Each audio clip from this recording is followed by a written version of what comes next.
Pastor ने बोला ये कर तो कर नहीं, मैं इसके लिए भी मैं आपको नहीं कर। आज की माँ थी तो कहती थी कि भाई पहले से मैं परेशान हूँ, मेरा बेटा तो मरा पड़ा है, अब उसकी अर्थी के सामने क्यों परेशान कर रहे हो।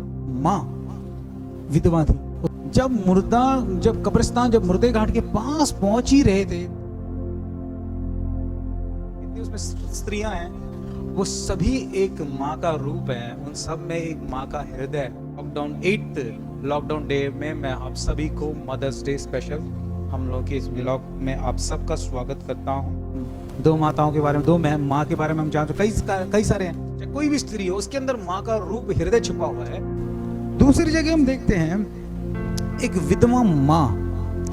लूका की पुस्तक 7वें अध्याय में देखते हैं, थोड़े दिन बाद जब वो नाइन नाम के एक नगर को आया, उसके चेलों और बड़ी भीड़ उसके साथ जा रही थी। 12 वचन, जब नगर के फाटक के पास पहुंचा तो देखा लोग एक मुर्दे को बाहर लिए जा रहे थे, जो अपनी माँ का एक लौता पुत्र था और वह विधवा थी, और नगर के बहुत से लोग उसके साथ।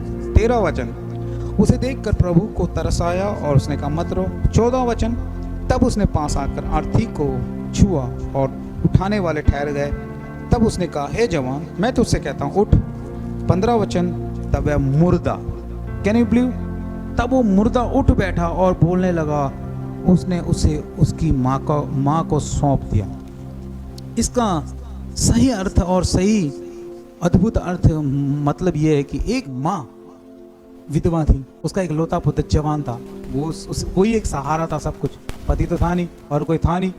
अब एक दिन वो भी चल बसा, लेकिन जब मुर्दे घाट के पास पहुंच ही रहे थे, थोड़े दिन में सब कुछ खत्म होने वाला है, थोड़ी देर में उसको मुर्दे को दफना के सब क्रियाक्रम करके वापस last time, the end time, परमेश्वर ने आकर उस महिला को दर्शन दिया।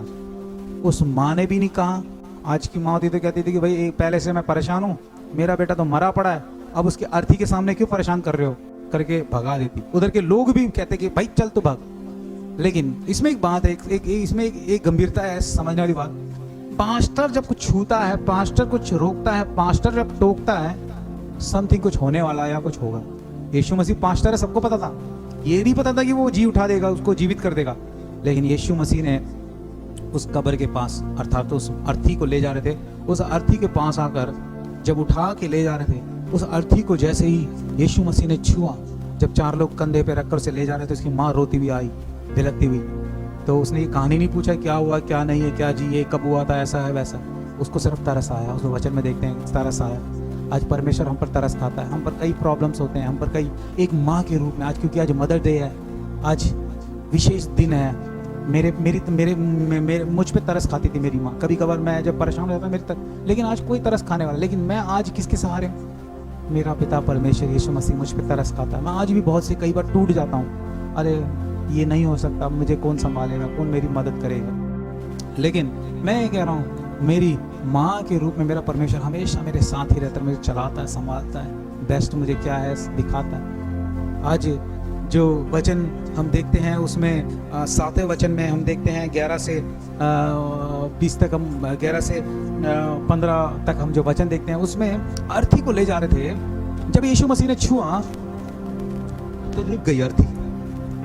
जब आपको परमेश्वर कहता है कि रुक, इस काम को मत कर, इस काम को कर, जो पास्टर कहता है, कभी कभार कुछ बातों को हमें प्रेयर करना है। देखो पास्टर जब भी कोई काम कहते हैं उसमें हमें प्रेयर भी करना है। ये नहीं पास्टर ने बोला ये कर तो कर नहीं, मैं इसके लिए भी मैं आपको नहीं बेस्ट नहीं कहता, मैं कहता ये ऐसा करो।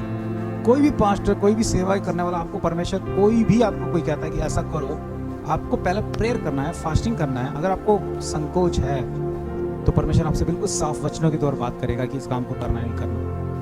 अगर हो सकता है उस टाइम उसकी माँ अगर बीच में खड़ी जाती कि भाई पहले ही मैं परेशान हूँ, मेरा अर्थी मैं मेरे बेटे की अर्थी उठा के ले जा रही हूँ, उसमें तू और आकर अड़ंगा मार रहा है करके, तो वो मुर्दा का मुर्दा रह जाता। लेकिन हम देखते हैं कि उस माँ ने रोते हुए परेशान होकर गले में उसको क्या कहते हैं लगा के रो रही थी, मेरा बेटा जा रहा है। जब उसने तरस खाया, उसने हाथ लगाया, सब कुछ रुक गए।